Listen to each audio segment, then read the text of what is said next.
after the yatra, I went down to Los Angeles for my initiation ceremony there. And I was always, even right up to the end, I always felt very nervous in Prabhupada's association because I always just felt he could understand my thoughts and see my heart and everything. But whatever. When it came time for me to come up and get my beads, Prabhupada said, I walked up to the Vyasa-san and offered my obeisances, and as I was starting to offer my obeisances, he said, "So, you are brahmachari?" But I was just so nervous, I didn't know what to do, so I just continued offering my obeisances. And so someone was trying to tell me, "Prabhupada's talking to you, Prabhupada's talking to you," but I just kept offering. I wanted to avoid, because he was like God, to me it was like he's come to save me, and it was a relief of a huge burden. I mean, in the material world, I was in such material anxiety, and Prabhupada had relieved my burden, and he was so beautiful, and so I was very shy. But then afterwards, it kind of struck me that maybe he's given me a blessing that I'm a brahmachari. And by Krishna's grace, I never got married, and here I am, struggling. I was contemplating, because I had this thing in my mind that I hope I have a good name.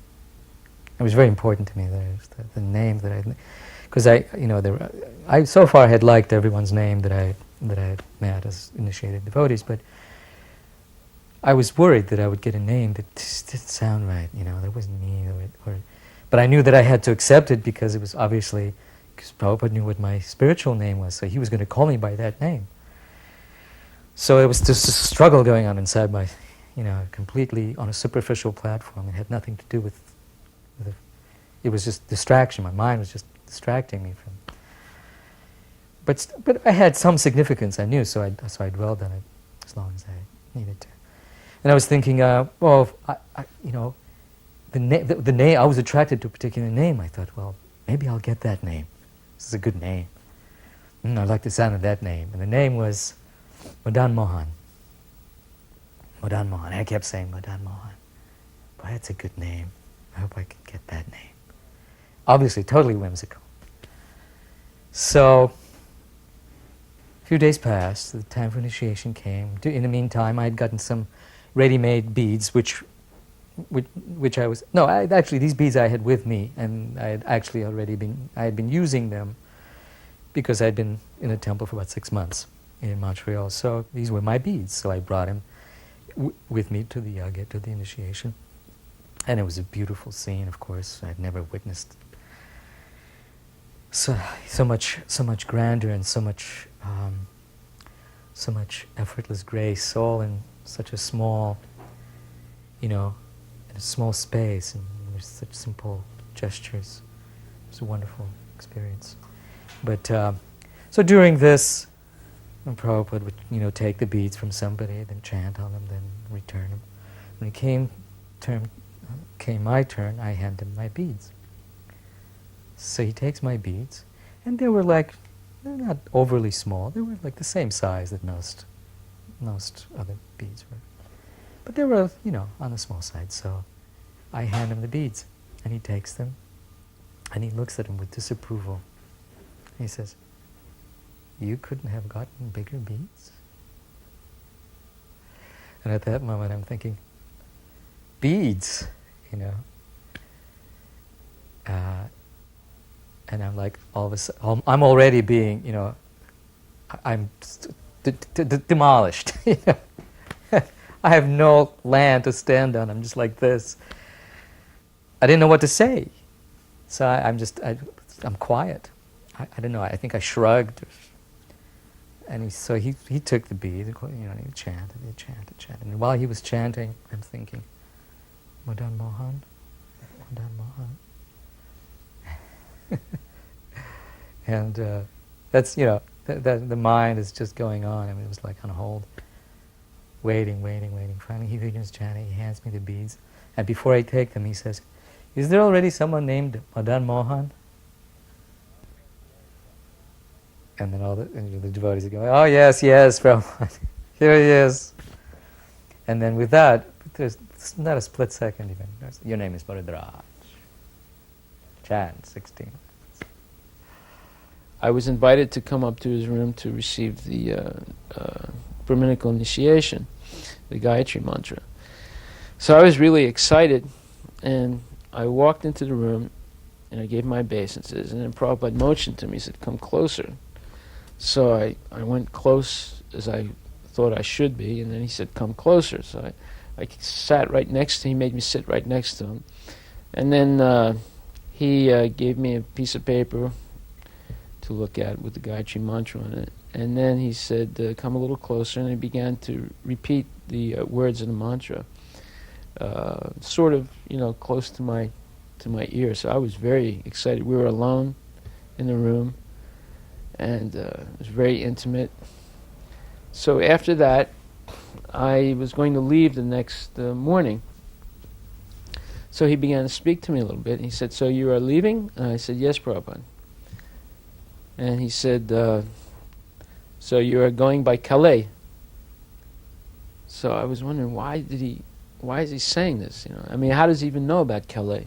Calais is a port on the French coast, North Sea coast.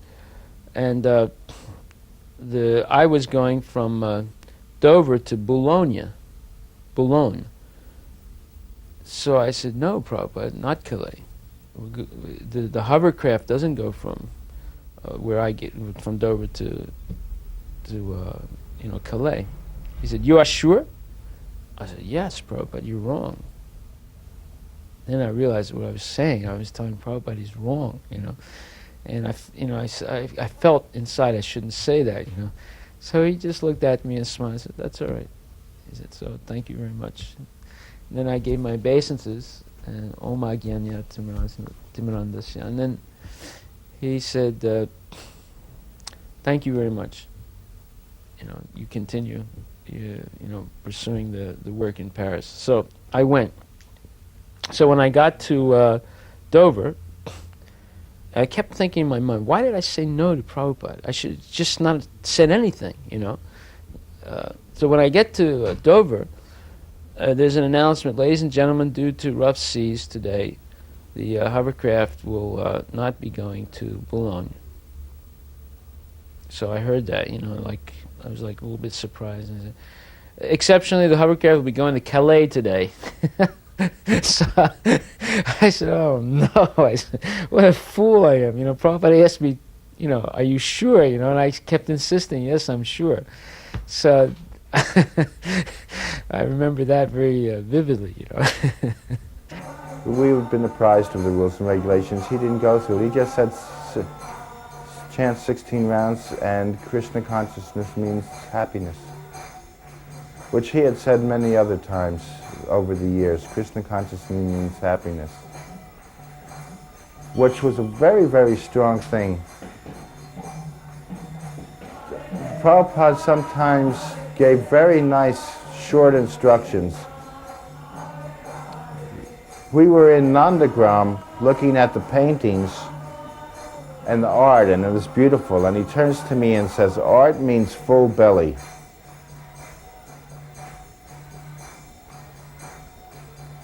Very poignant, very short, very sweet, and full bit of philosophy.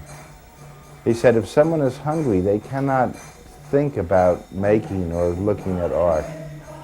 They're thinking about filling their bellies. So the Krishna consciousness means happiness was very powerful through the years. And he said it at the initiation. Prabhupada was in Los Angeles, and we were doing well, distributing lots of books, so we thought we'd go and see Prabhupada and tell him about it.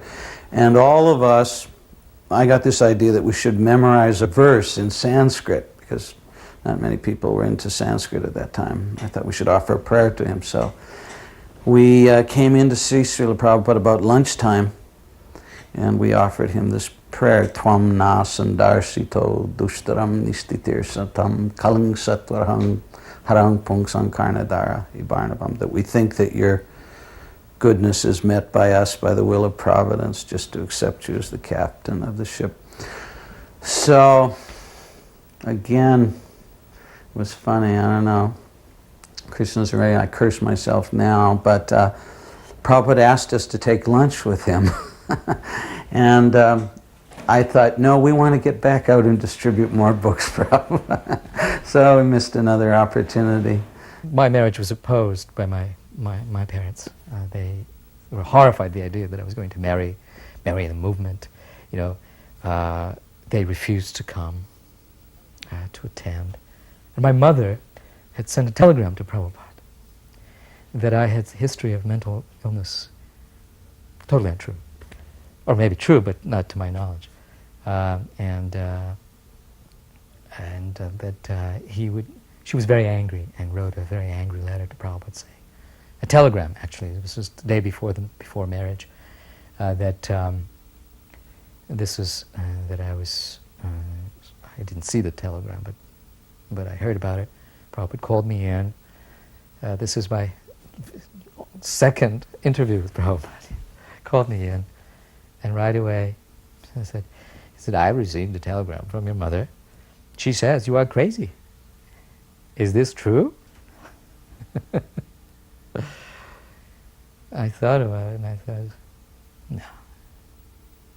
I said, I don't think so, Srila Prabhupada. But I suspect that she might be. Which was not a proper thing to say about one's mother in front of Prabhupada. Prabhupada never tolerated, generally did not tolerate disrespect to one's parents. There are other stories, but they're not my stories, so I mean, but I know there's a story about Brahmananda where he was made to bow down to his mother in front of Prabhupada, which is an interesting story, and there were others. But I had shown that kind of independence in front of Prabhupada. I wanted him to know that my mind was set, that, you know, that actually this whole process was a way of, you know, cutting the bonds of, you know, the family, the worldly family influence that might be there to stop me from doing that which I know I should wholeheartedly do, being guided by his wisdom and his kindness. So I said, but I think she might be, and I actually, you know, believed it. He laughed, very, you know, just a very hearty, heartfelt laughter. He said, ha ha ha. He said, but that's all right. He said, if anyone asks, he said, I have not received this telegram. Before the press conference, Prabhupada was speaking to the devotees. There were about 30 people there, I think. Most of us were very young. There were a lot of young kids there, maybe 17, 18 years old.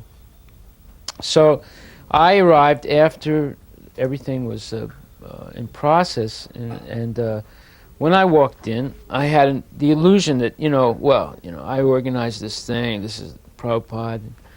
So I sort of made everyone move out of the way, and I went right up to the front. I came with another devotee named Ganeshyama, who sat, in the entrance, near the entrance, very humbly, quietly. And I went right up, right near Prabhupada, and I sat down right next to him. And then there was one devotee named Lochananda. He was introducing everyone. He said, "Oh, and this is Hari Vilas, Prabhupada, the president of the temple." So Prabhupada didn't look at me. And right away I felt bad. I said, why didn't he look at me? He mentioned my name. He didn't say anything. Didn't even look, didn't even nod. So I realized I must have done something wrong. And I was feeling bad that I pushed everyone out of the way to go sit up front. So, and Lochananda said, and that's Ganeshyama in the back. He's the one that's translating your books. Prabhupada said, oh, where is he? Let him stand up. So Ganeshyama stood up and he said, thank you very much. So now I knew I had done something wrong. I realized I must have been puffed up that, why he didn't even look at me, and he's acknowledging Ganeshyama. So then they kept speaking a little more, and Prabhupada was thanking the devotees for participating in Krishna consciousness. Then finally there was news that we had just got a new temple. This was a major accomplishment.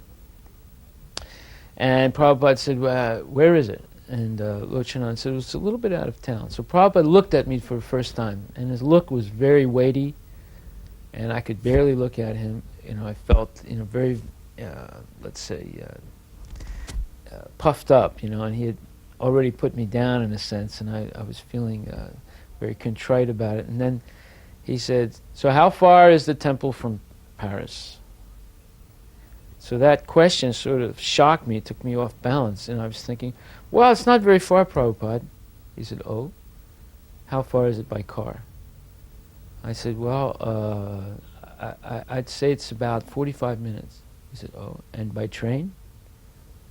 And then I was thinking, wow, why is he asking me these questions? And I was all confused. I said, "Oh, it's over an hour." He said, "Oh, so it's very far." I said, "Yes, Prabhupada, it's very far." Then I realized, my guru was correcting my imperfect intelligence and my illusions about myself. And I realized why I had accepted him as my spiritual master, because he was able to point out these things in a very, let's say, precise way. And I needed that. So I was very happy, humbled, but very happy at that time. First Kumbh Mela, we were there. We were in a grand tent. It looked like a nomadic Bedouin tent. It was very large. Prabhupada was in there. We were all gathered, not all, but the so-called big guns, the people that... Again, it wasn't because he loved us more. It's because we were doing something and it was reciprocation. Parenthetically, because before I forget it, we were on a train and Prabhupada said, "I do not love any devotee more than the other, just like Krishna reigns on the ocean. His mercy is throughout." Well, similarly, he said, Krishna loves all his devotees equally, but if someone steps towards him, he will reciprocate. He will show that love. So Prabhupada was showing great love to the people who were doing something. So the so-called leaders were there. And he asked us, "How do you know Krishna is God?" So somebody says, "Because it says so in the Bhagavad Gita." And Prabhupada says, "Someone can say that is just a book." And I said, "Because you say so, Prabhupada." He says, "I am just old man." Someone will say, "What does he know? He is old man." So we didn't know. So Prabhupada said, the answer is because you feel the ecstasy. You feel the bliss. You feel the nectar. The proof of the pudding is in the eating. And I thought, what a great answer, because I had many times felt the ecstasies. That's what kept me going. And Prabhupada.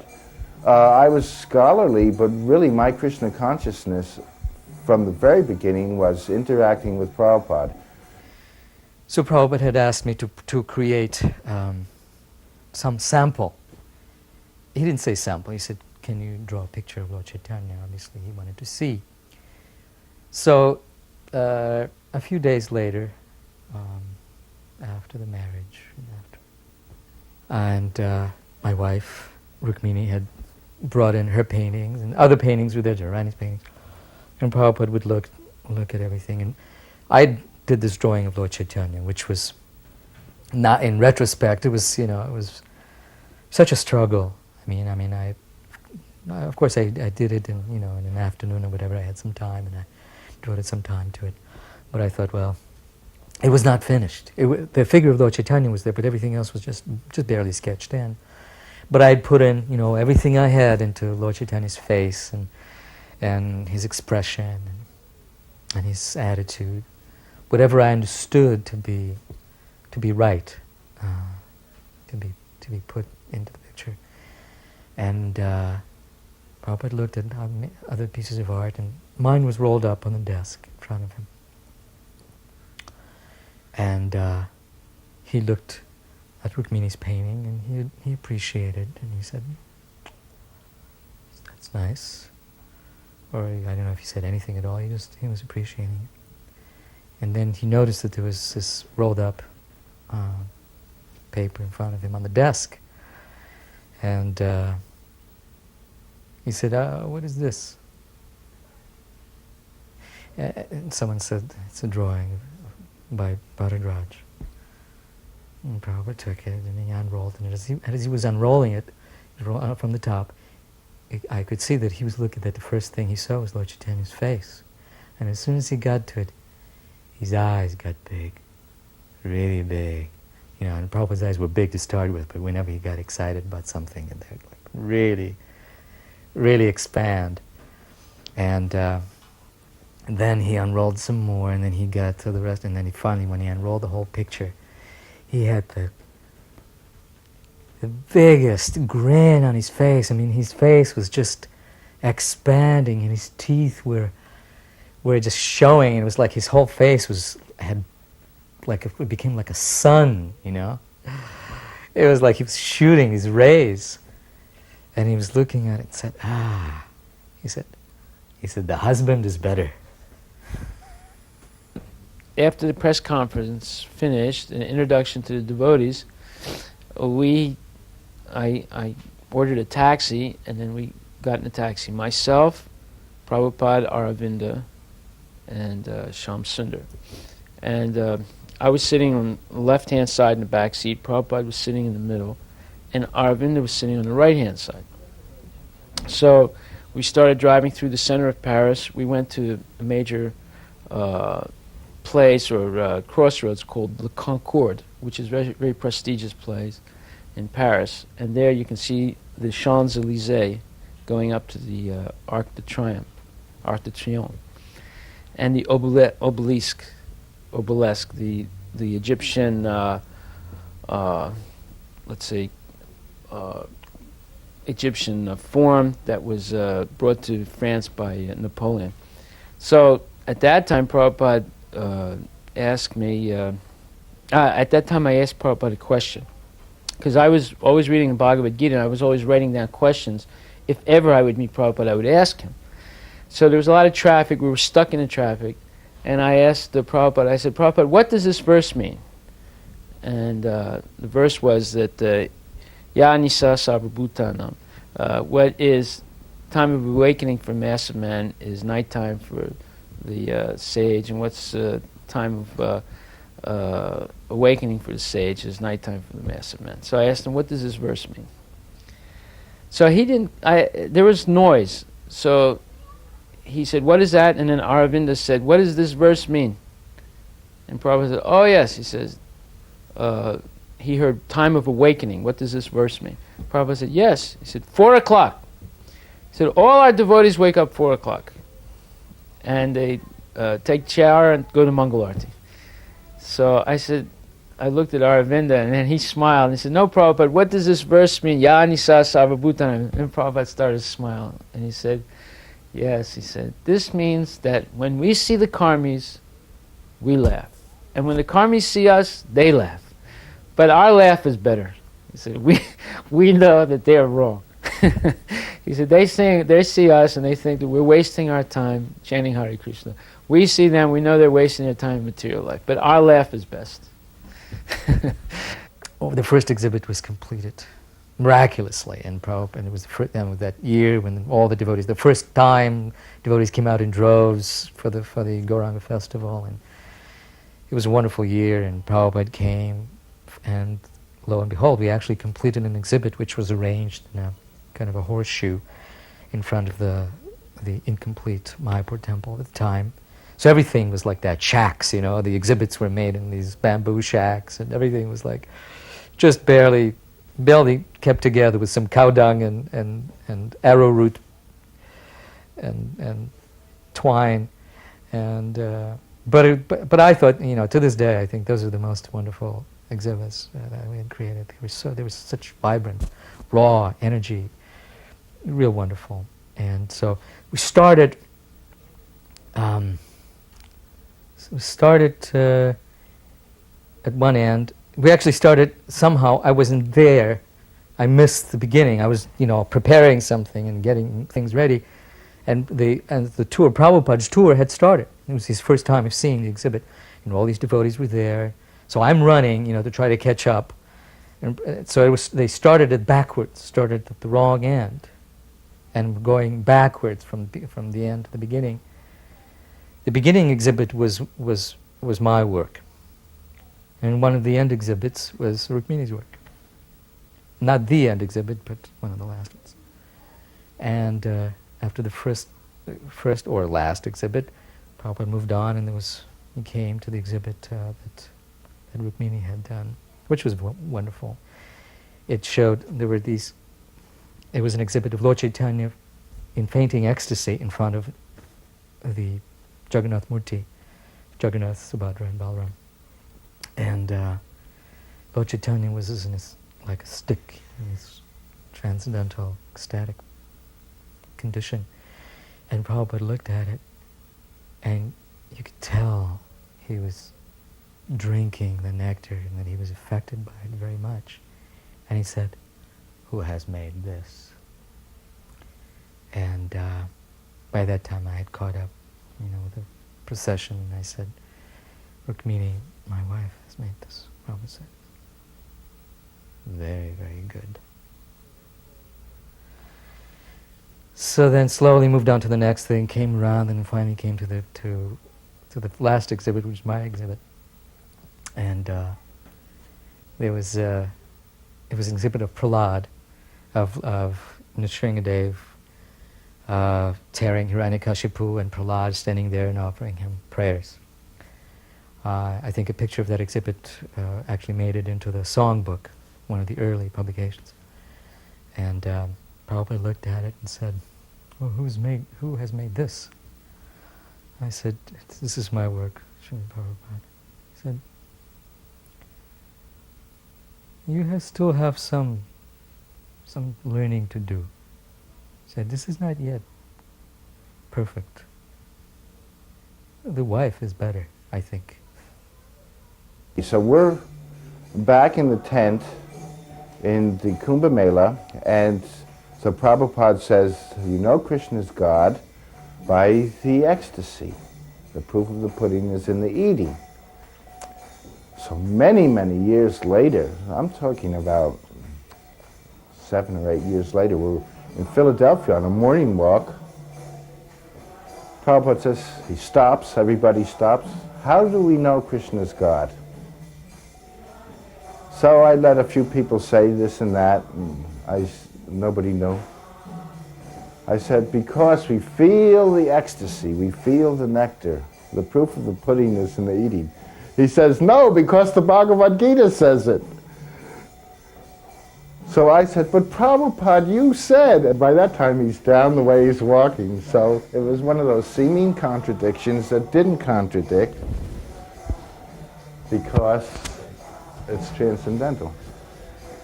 At one stage, we literally had no manpower because Western devotees, somehow I never got sick in India, whereas everybody else, would go fat and come back skinny. I went skinny and came back fat. But in Bombay, there were very few devotees at Hare Krishna land. There was a lot of work to do, and Tamal Krishna, who was the GBC, was discussing with Prabhupada what to do. And I was just a brahmachari, an insignificant brahmachari. I was, doing a little preaching, going out on life membership. And so for some reason or another, Prabhupada called me into his room when Tamal was there, and asked me, "Sridhar, what should we do? What can we do? These are the problems." I was flabbergasted. I thought, well, I'll try to work harder, Prabhupada. I didn't know what to say.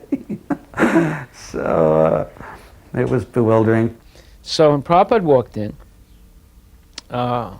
immediately he wanted to have darshan.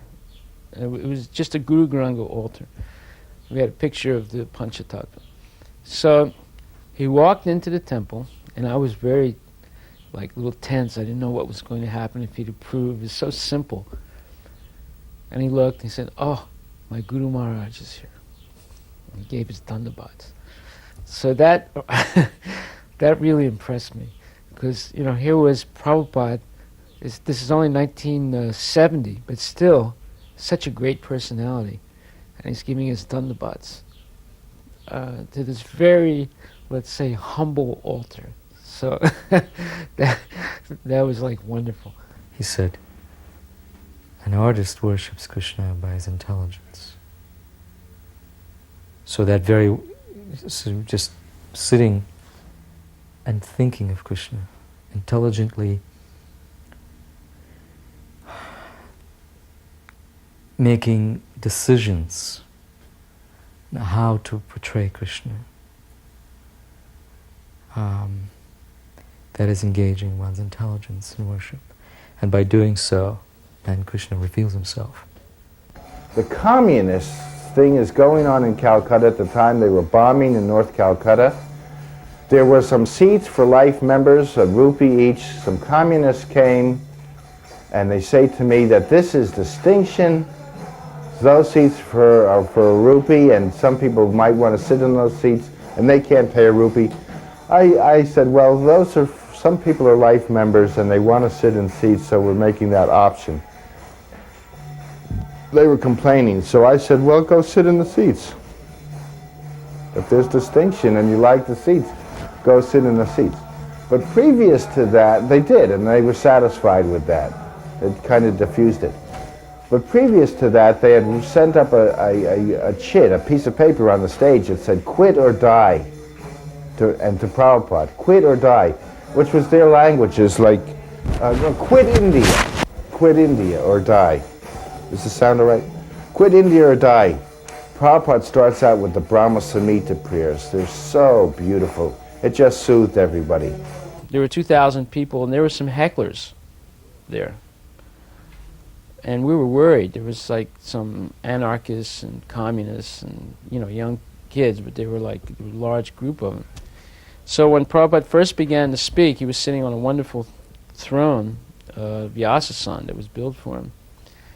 And very impressive. So people were heckling. They're saying, on the floor, on the floor, on the floor. So Prabhupada asked the translator, Jyotirmaya, he said, what are they saying? And she said, Prabhupada, they're saying you should sit on the floor.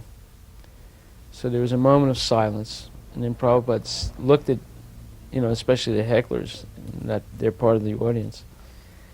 And he said, if someone is qualified, they can sit on the seat. This seat does not belong to me. It is the seat of Vyas. Whoever is qualified can sit here. Whoever is qualified in speaking the Bhagavad philosophy can sit here. He said, but if you can hear me better, I will sit on the floor. Now something happened. When he said that, and it was translated, it was like the weight of that statement was enough to stop them. After that, they remained quiet and respectfully listened to Prabhupada. It's just the way he said it. If you can hear me better, he said, I will sit on the floor. I know in India, I had an opportunity to see how he really expected a lot from them, from Indians, and he encouraged them a lot, and it was almost, because the type of Indians that he attracted were always very, very high-class people. I mean, big industrialists, and not only big industrialists with money, but people who had principle, people who were, if not Vaishnavas, a mixture, like Dr. Patel, for example. That was the most amazing friendship or association or whatever you want to call it. And I saw so many occasions where Prabhupada was very, very intimate with Dr. Patel, almost like a friend. He let him get away with virtual murder in terms of Dr. Patel's attitude and challenging Prabhupada and joking with Prabhupada. But I did see, and it imbued in me that vision also, that if Indians would just take up Krishna consciousness and pursue it the way Prabhupada was doing, that it would be a great addition to Lord Chaitanya's thrust in the Sankirtan movement. He really wanted Indians to get involved, and just the way he was very charming, he was very respectful towards them. At the same time, he wouldn't let them speak nonsense, but it was almost like so much respect and love involved that they appreciated being chastised by Prabhupada, and he often said, I can do, you cannot. Prabhupada starts out with the Brahma Samhita prayers. They're so beautiful. It just soothed everybody. Pishima comes up on the stage, and she had a following of mostly ladies from Bengal, and they were all, since she was at the front of the stage, or they were going up, we just finished the Brahma Samhita prayers, ready to start the program, and we hear all this noise. And they're talking, and da-da-da, and then some men get up and say, shut up, and they're making more noise than the original noisemakers. So Prabhupada calls me over and said, what's going on? I said, Pishima is trying to get your attention. See, it's an off-the-wall thing. He looks at me, like we've got a program to do here. So what is going on? I said, some disciples and well-wishers of Pishima are there, and so they're making noise. He says, get them to stop. So I went there, and as nice as I could, I said, we've got to stop, and it subsided in about 3 or 4 or 5 minutes. So I went to Prabhupada, I said, okay. He said, I used to beat her up and I still shall.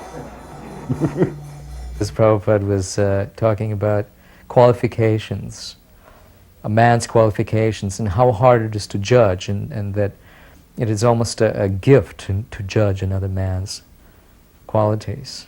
It isn't a matter of just comparing one man to another, or going by some standard of socioeconomic worth. And he said my grandmother was expert at this. He said she was a simple woman, not educated, and but everyone respected her opinions. He said, I'm trying to remember whether it was his sister, I think it might have been his sister, who, there were a number of boys who were applying for the honor of her hand. But it had to go through the grandmother. She was the one who decided who was worthy, who was not worthy.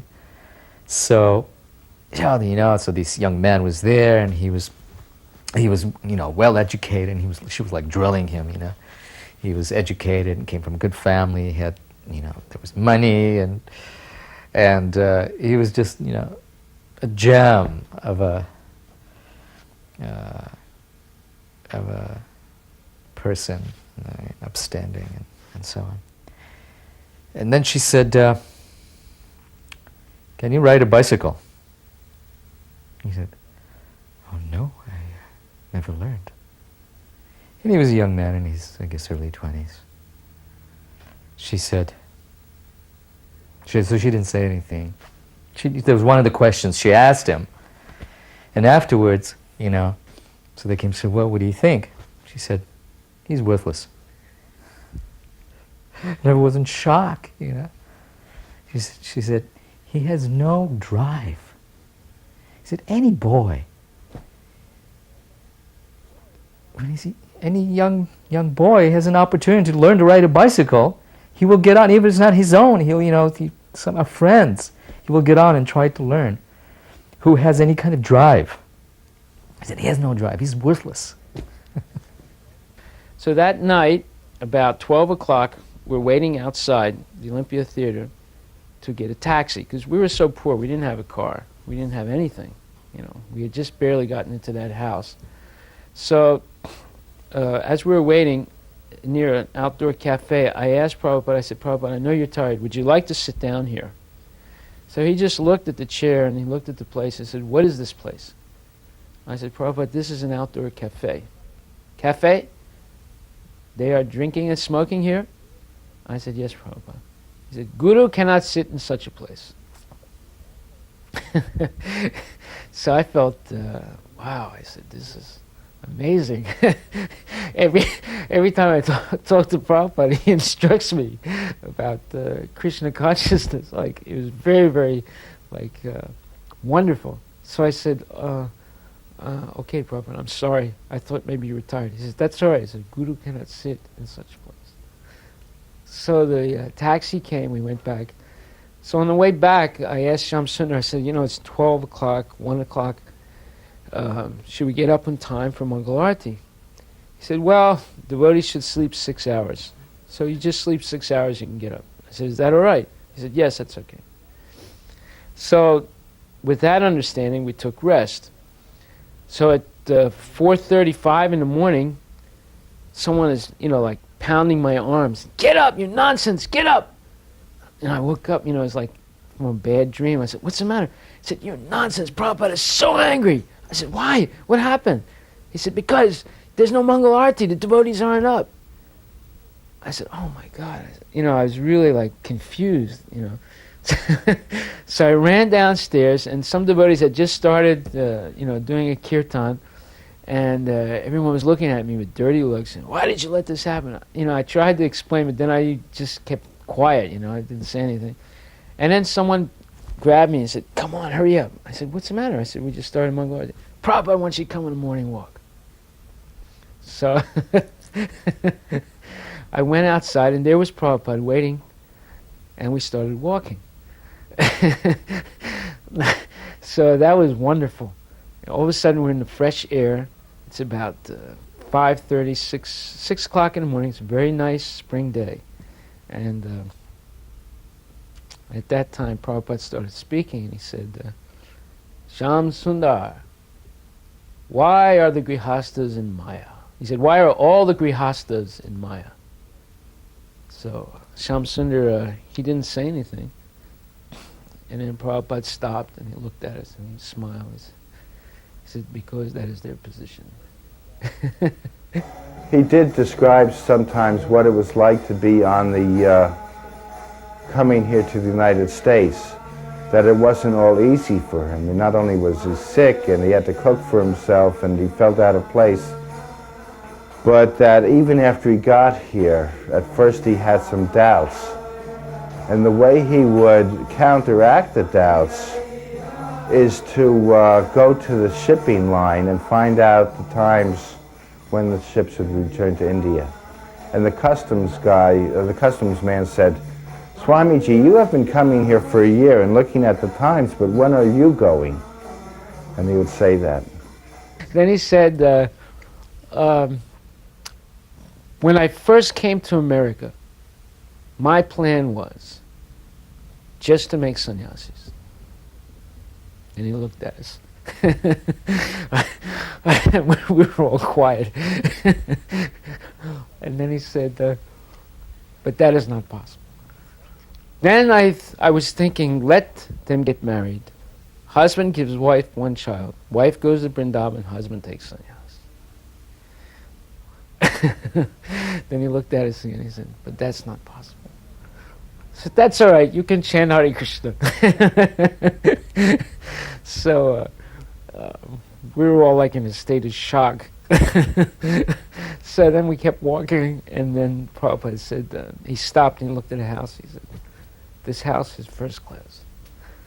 And he looked at the fence, and he said, in India, only the best gentlemen have house like this, with this, no, it wasn't a fence, it was a iron fence, nicely painted and everything. And he said, and look inside at the garden, it's perfect. And look at the house, it's perfect. So he said, it's too perfect. So, I was shocked when he said that.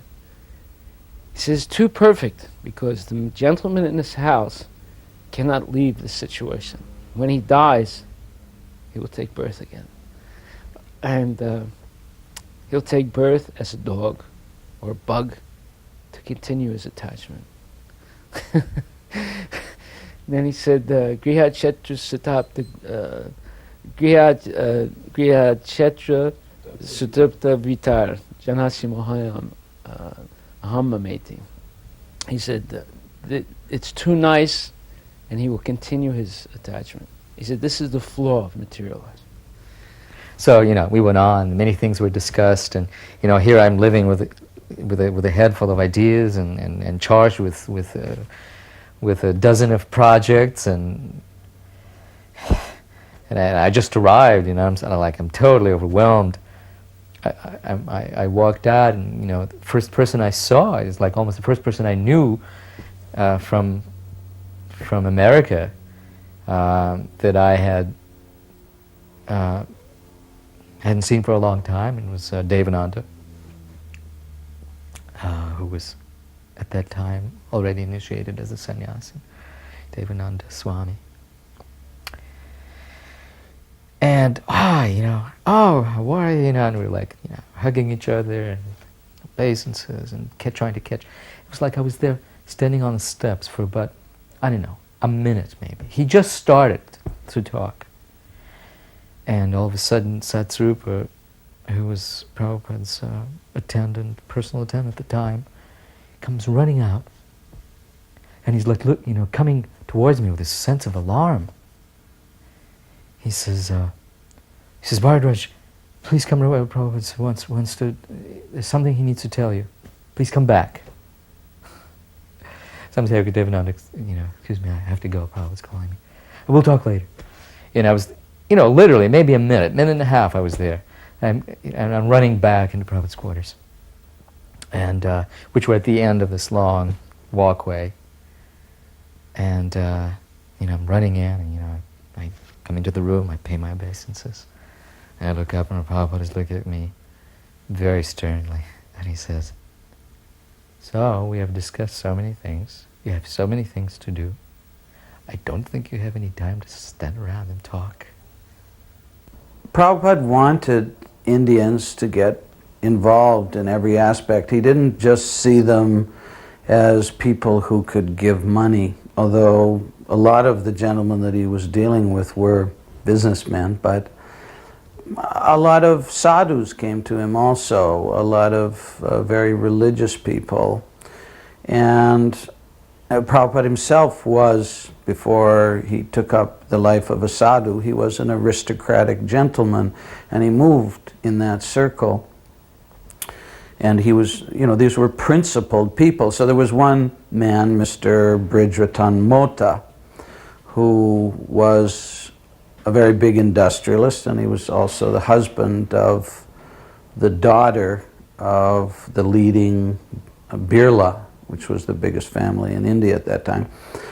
So this man would regularly come and sit with Prabhupada and listen to him, and he would chant a little bit of japa, and he would give Prabhupada advice on, and Prabhupada would listen very carefully to his advice because he was a good businessman. And throughout the construction of the Bombay temple, of course, we spent a lot of money, and invariably, of course, we made a few mistakes here and there and got cheated. So at the end, when it was time to pay all the final bills and deal with all the contractors, because you've got to, go over the contract, go over the work done, and see actually if there was any cheating involved, etc. To our amazement, Prabhupada turned everything over to Mr. Mota, gave him the final authority on who to pay and how much to pay and how much to cut. And of course, he saved us a lot of money.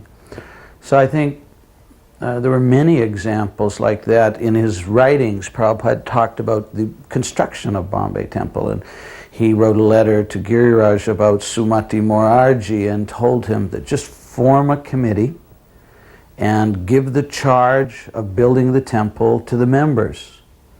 He said, our business is preaching. We should not get entangled in these mundane business affairs. The members they've invested in us, and we're investing our preaching in them, so give them responsibility. Prabhupada seemed to be very fond of George and philosophically interested in John. They had many philosophical exchanges. George is a very down-to-earth person, still now. We were just together about a month and a half ago, and it's like any friend of yours, very, again like Prabhupada, not self-conscious, open. And Prabhupada was able to surmise that, so they had a very friendly and respectful, but it was very friendly. George also was friendly and respectful to Prabhupada. And they were talking about addiction. As someone may be addicted to drugs, that we are addicted to Krishna. Now it was interesting at the time, John and Yoko were totally or somewhat addicted to heroin when we were living there too. We didn't know that I didn't know that till later, but it was interesting that Prabhupada, again, reading minds. Now sometimes, if you're just speaking eternal truth, it will cover a situation. But Prabhupada seemed to be able to read minds. Now after that, basically it was about growing a taste, a love for the chant and for the philosophy. It was quite nice the way he was doing it. It wasn't judging or asking too much about them. He was talking about as if an artist, when they get in what's called in the zone, where it's meditation, it's actually it's a trance state when things disappear and you become involved so much in what you're doing that everything else disappears. And that's what Krishna consciousness, that taste, the chanting. So that's what he was preaching. Said Aravinda his disciples were so enamored of his greatness that they were like fog. They didn't know what to do. He said when he passed away, when he died, they didn't know what to do with him. They thought he was in samadhi, and so they left him to sit there. He said, until he began to smell. He said, so he did not have intelligent disciples. He said his disciples didn't know the difference between a living man and a dead man. He said, what is the use of a disciple like that? He said, less intelligent. He said, you should never criticize you cannot criticize, he said, the other teachers. He said, you do not know, it is not your position. He said, but it's okay for you to criticize their disciples. You can tell them they're less intelligent. Then we used to go out on morning walks in the vicinity. This was still in the suburbs of Paris. And one morning we were walking. I came down with a blood infection from, I must have cut my foot. I didn't take care of it, and I had like a red streak up my leg. It was a sign of serious blood infection. So Prabhupada said, and he noticed that I was a little cold. It was a little chilly in the morning. I only had a thin curtain on. So Prabhupada was asking me, how is your health? And I said, well, it's okay, Prabhupada. He saw I was limping. And he said, are you cold? And I said, well, not really. He said, if you want, he said, I will give you some clothing. So that was, very considerate of him, that he was, so concerned about myself, my health, and other devotees too. And then I came down with such a serious infection, I had to go into the hospital. But right before I went to the hospital, we had a big program in the School of Architecture. And during that program, Prabhupada gave a speech. He gave a talk about Varnashram Dharma and how people who didn't follow it were less than dogs, or like dog-like. So when the question and answer period came, one gentleman stood up and he said, yes, Swami, I want to ask you a question. With a French accent. He said, what is wrong with being a dog? So Prabhupada said, if you think it is good, then I give you my blessing. You can take birth as a dog in your next life. So, when he said that, all the devotees gasped for breath, because they realized here's the pure devotees giving this guy his benediction and become a dog in his next life. So that was quite an event. He asked me if I could arrange a meeting with the ambassador to the United States, because I had already met him with some devotees.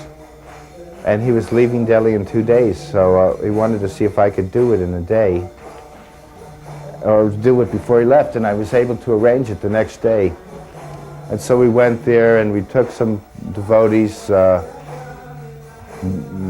think we took Dinanath and Yadabara. Yadabara was a Peace Corps guy, so we could say he was in the Peace Corps and this man was in the Navy. We didn't necessarily say that he left the Navy for Krishna consciousness, but so it was like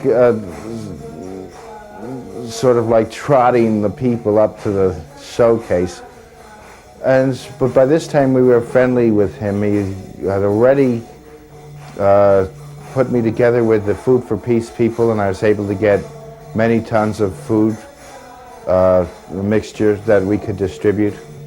Unfortunately, nobody in India liked it because it was wheat-soy blend mixed with sugar, and even the cows didn't like it, but that's a little bit of humor. But they gave us many tons, and he liked me. And so the meeting was arranged, and Prabhupada, they gave us, he asked if you'd like tea, and Prabhupada said we don't take tea, so they gave us warm milk in gold-rimmed American Eagle cups and saucers, and Prabhupada began to say that, again, that there are many separations, but these are not very important. Like, you may think you are American and that you may think that I am Indian or Hindu, but that in Krishna consciousness we rise above that, bodily distinctions, and these can be changed. And he explained, you can change our name, we can change our passport, we can change where we live, change the country of origin. So these things are temporary, and we should not think of each other as that because it only separates. So he says, just as I don't call you Mr. Striped Suit, Kenneth Keating had a gray and white striped suit, and you don't call me Mr. Orange Robe. We know each other for something greater than that, and we don't let Mr. Striped Suit and Mr. Orange Robe not be friendly towards one another. And then he said, just like I don't drink this milk with my elbow, and he was demonstrating that, and we all laughed uproariously. As it was, Kenneth Keating was so enthralled that he kept so many other ambassadors. They were doing a photo shoot on the front lawn, the front steps of the American Embassy, and the secretary kept on coming in and saying, Mr. Ambassador, the Swiss ambassador requests that you take a photo now. And then he said, yeah, but then they were across from each other, he was looking. Then they would raise the ante. The Russian ambassador is being impatient. So finally, Kenneth Keating said that we have to bring this meeting from the sublime to the mundane. I have to go.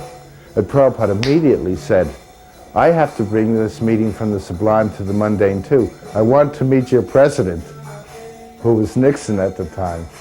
And so Kenneth Keating said that actually he had gotten that request before, and that Mr. Nixon really was not that interested in meeting anybody from India, but he would try. Muralidhar was in that same predicament, in that enigma. What do I know about Krishna? How do I paint Krishna?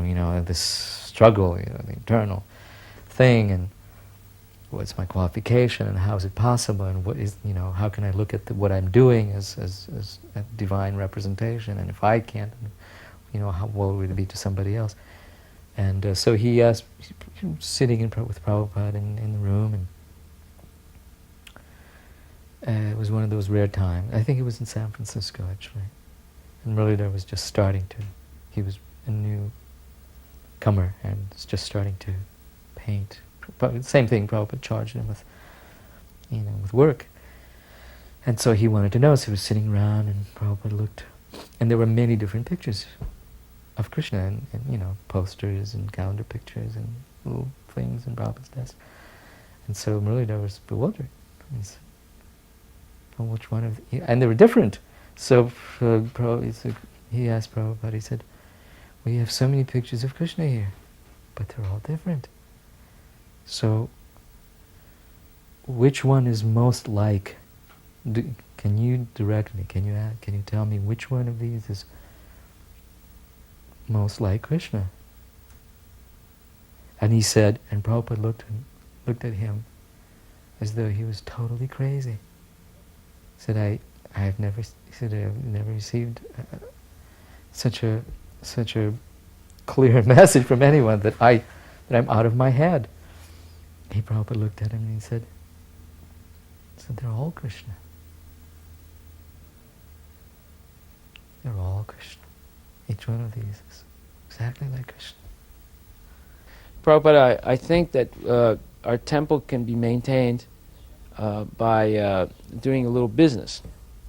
So immediately he said, you should not do. And I said, why not? I said, because your business is preaching, you're a brahmachari. He said, if there is a grihasta, and I said, yes, well, Lochananda. He said, yes, Lochananda can do. He is grihasta. He can do business. But you're a brahmachari, your business is preaching. So he gave me a very important instruction there, and I did follow that. And Lochananda did start the business at that time, and it helped the temple a lot. But Prabhupada was very firm about that point. And then he told how his Guru Maharaj had gotten somebody to buy cigarettes for a visiting scholar from Germany. Yeah, I mean, he was open-minded. When I was in Russia, because there was a scarcity of food, he found out everything was the same in the stores. He said, you could even eat meat if you have to keep this preaching going on. I didn't have to, but there was things like that. So this was very interesting because it was Ekadashi, and he said, my Guru Maharaj on Ekadashi fed the quarter, so feed everybody. And he had us cook regular prasadam and still observe for Ekadashi ourselves, but in other words, don't discontinue the prasadam distribution program. Don't discontinue it. One time in Vrindavan,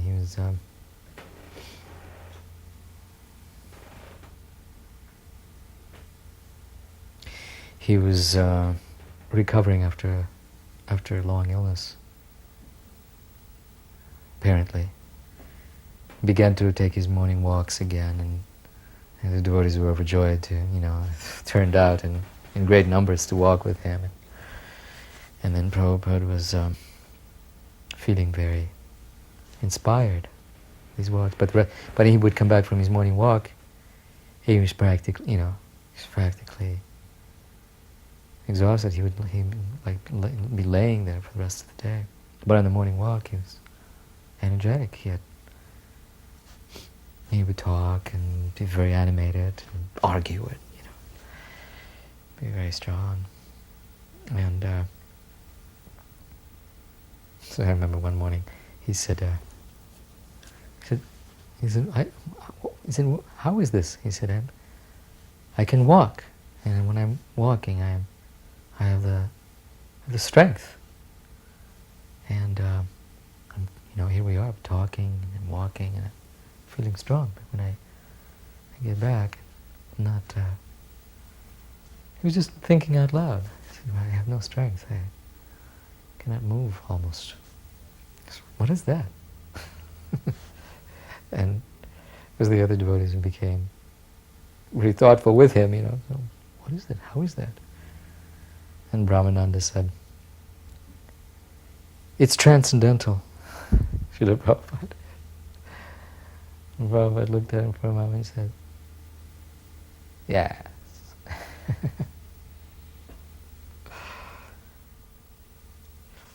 When the deities were going to be installed, and we had secured a new temple in Paris on Avenue Foch, I had purchased some very expensive perfumes, natural oils like natural jasmine oil that's costs maybe $10,000-$12,000 a kilogram.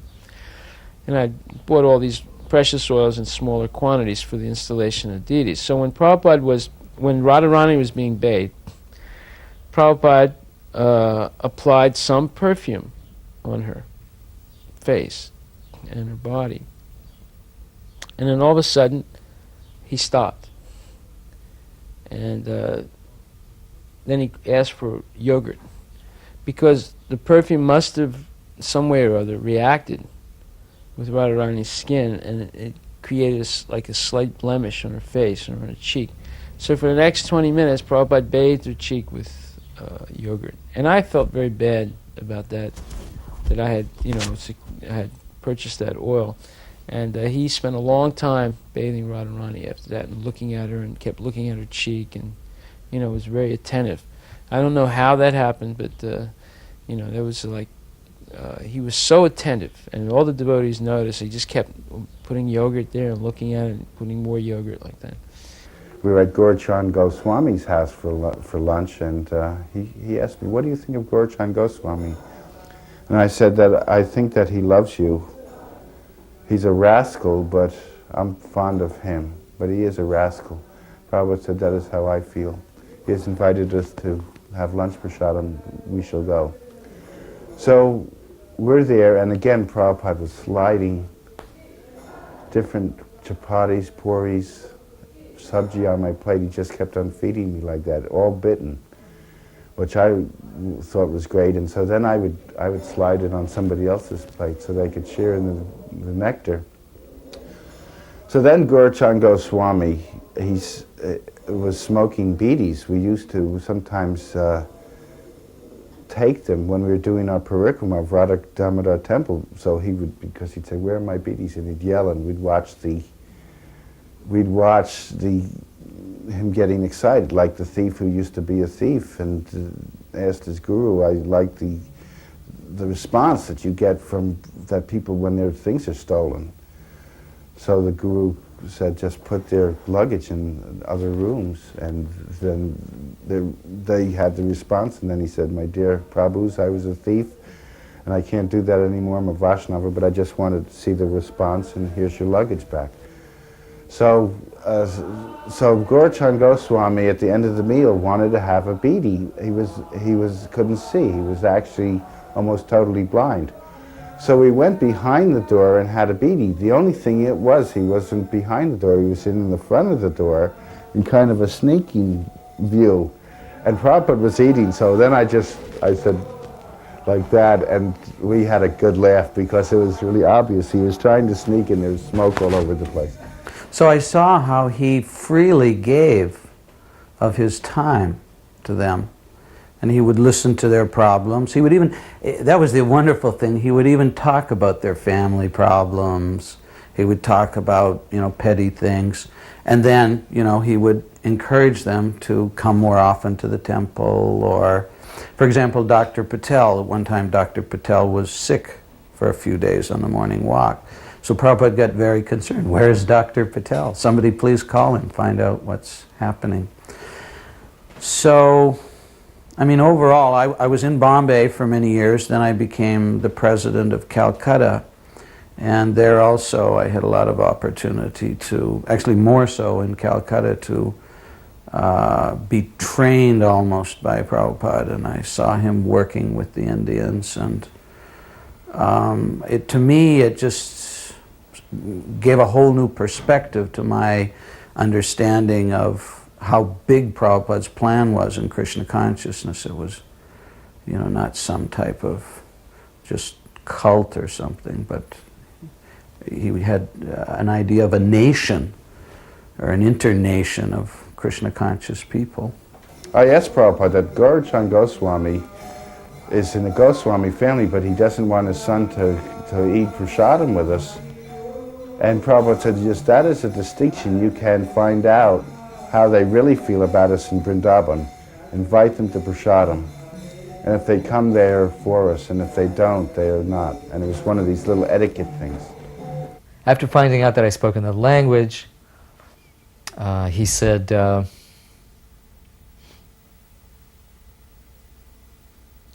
he talked about the creative service, the artistic services, and he said, so this is, this you can do, no matter what language you speak. These images, just to paint Krishna.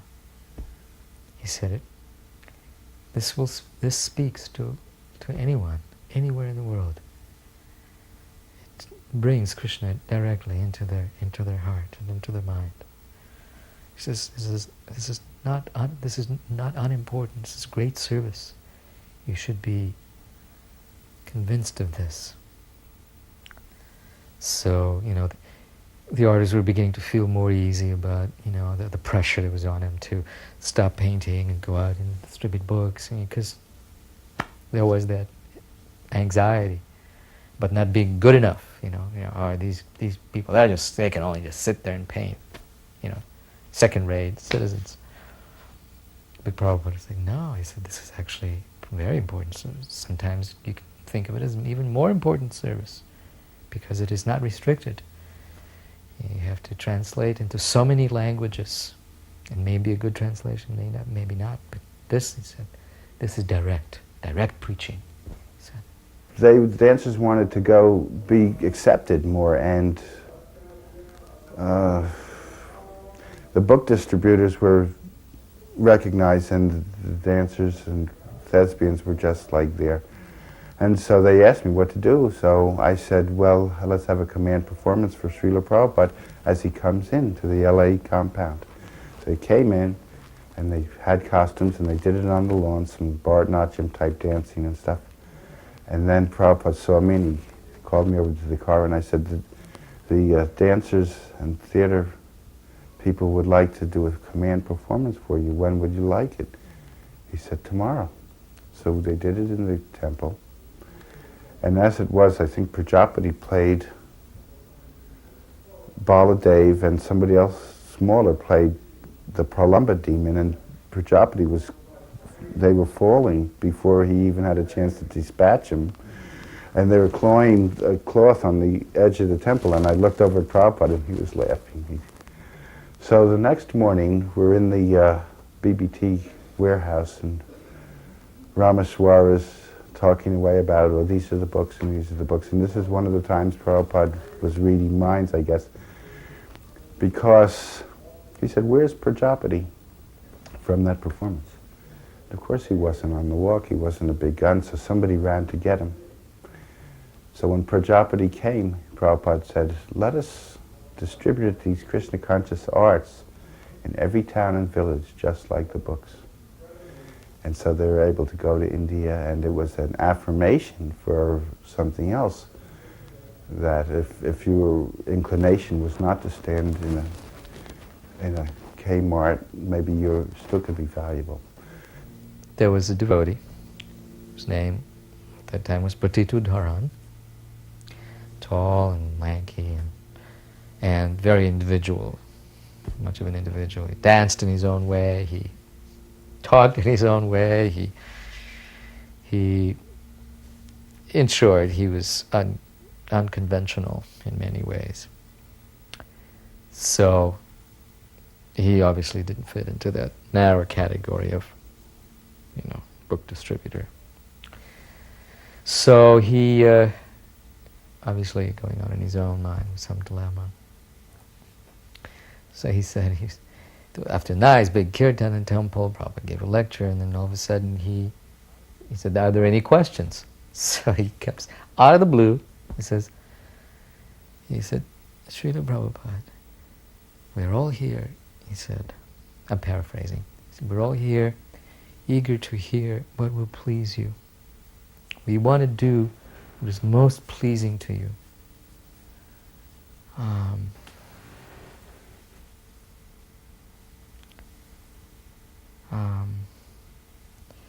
We've heard so many, there's so many different types of service is dear to you, and some, as you have said, is more dear. Will you tell us clearly what is most dear to you? And Prabhupada said,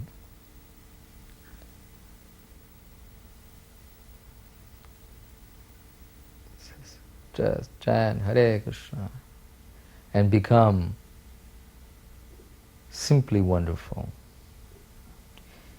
Eat simply wonderfuls and become simply wonderful. That is all. Hare Krishna. When I was the president of Calcutta, again, Prabhupada had his office, and he would meet his disciples there, and I was the president. Theoretically, I should be, sitting right at his feet and be the center of everything, and sharing and hearing all the nectar and everything. But I was always very shy, and I thought, let me go out and make more members. Prabhupada's here. I should make an extra effort to. But what I did get a chance to see by being kind of in the background or on the outside was that Prabhupada also had all his senior men coming there, and he had his Mayapur Vrindavan fund, money that he would give out.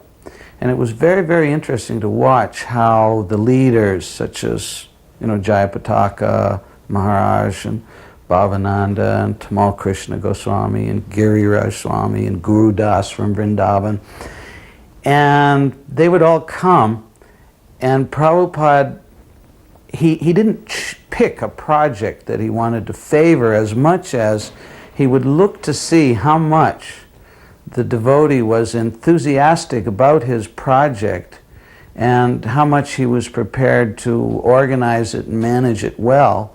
And on that basis, he would allot funds. So it really depended a lot upon the enthusiasm in the individual for a particular project. And I think Prabhupada, again, I think Tom Hopkins in the World of Hare Krishna video, he noted how Prabhupada would tell someone, go out and start a magazine, and the devotee never knew anything about a magazine, and he would say, Krishna will help you. I kind of saw that also, that he really just would look for enthusiasm, look for a spirit of depending on Krishna, and he would reciprocate and respond to that. So Prabhupada saw Krishna in everything. He said that if Govinda slaps you, you accept it as mercy. It was during the Pakistan-Indian War in Delhi, and some people were saying, now we have blackouts, and you're not putting the lights out, and aren't you afraid? And Prabhupada said, we're not controlling. You cannot even control your toothache, your stomach ache. They said, but what if the bomb should come? And Prabhupada says, if the bomb comes, I will see it as Krishna. And he looked up like that. Then another time, we were in a car coming from the airport to the temple, and I told Prabhupada that we were thinking about renting a store and calling it the Krishna shop.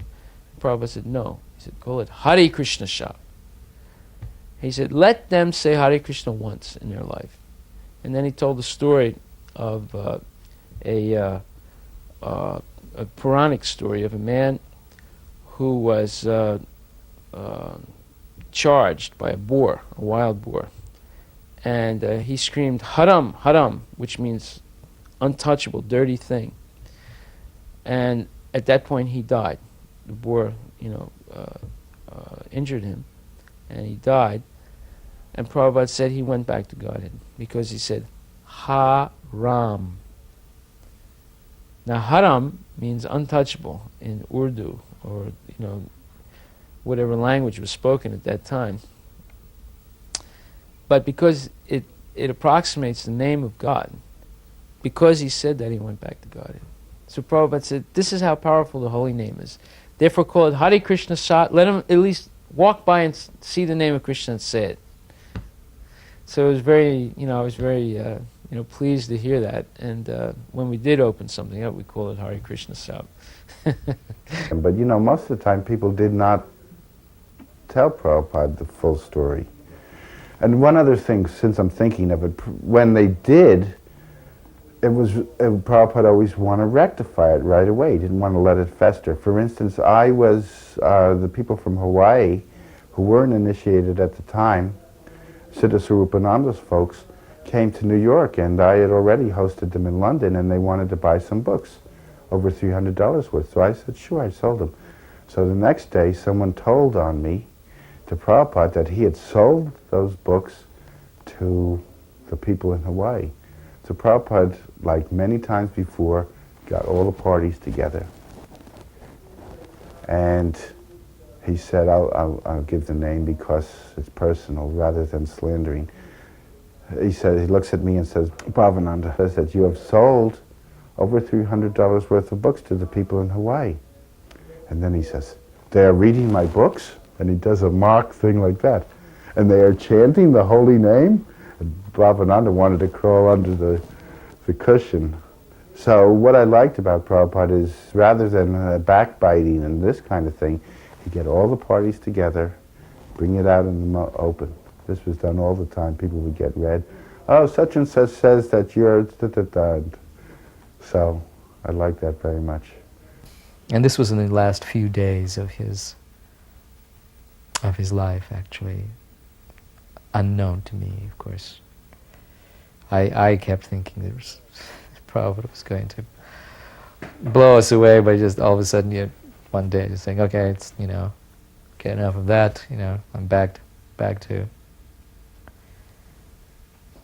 full life. So he, that particular morning, I started. Oh, it was he had stopped my harmonium playing the day before, so I was shy. I didn't know whether I should play it again, because I didn't know why he had stopped me. I just thought maybe that the sound itself was somehow annoying, irritating. So then I would just chant without harmonium. But then on that particular morning, I ventured one more time to try to play the harmonium. But this time I played a tune that I hadn't played, that I hadn't heard for a long time, I hadn't played for a long time, but it was one of the first sort of unusual tunes that Prabhupada had recorded. It was recorded a long time ago, somewhere either in Boston or New York or someplace. And it was this Hare Krishna, Hare Krishna, Krishna Krishna, Hare Hare. Very unusual and soulful, and it's not, can't place it in any particular cult. It was just spontaneous, something that was just Prabhupada's own unusual sound, where it was coming from his heart somewhere. And so that morning I began by playing that tune. I don't recall Prabhupada stirring at all. I mean, there were days when he was just completely motionless. Couldn't even tell that he was awake or asleep or what. Just motionless. And he had been fasting for months now, months. I mean, just living on little water and pomegranate juice, occasional something, but really fasting. And but yet every day he would set aside some time for dictation. Even if he couldn't sit up, they would hold the microphone, to his mouth, and Prabhupada would continue dictating the translations and purports of Srimad Bhagavatam. Kept on going. But that morning, he was motionless. It was early morning hours,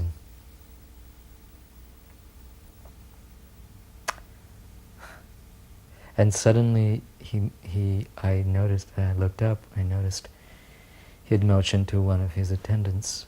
I think it was Nanda Kumar at the time. So Nanda Kumar or Shrutakirti. They asked him, or maybe it was Giriraj. They took turns to ask, and he wanted to sit up. He sat up, and as I was chanting it, he began clapping his hands like this. It was like it was slow motion, but it was very definite, right on beat, and he would nod his head in approval. It was such a reward, such a wonderful thing, and that he, hearing that, it was like, it's hard to say, it was like I don't know, it was the best reward I could have asked for. So that tune, has a very, very special weight, for me. Sangsara dava nandalira lokam pranaya karina ghana ghanatyam sapta sakalana gunarnavasya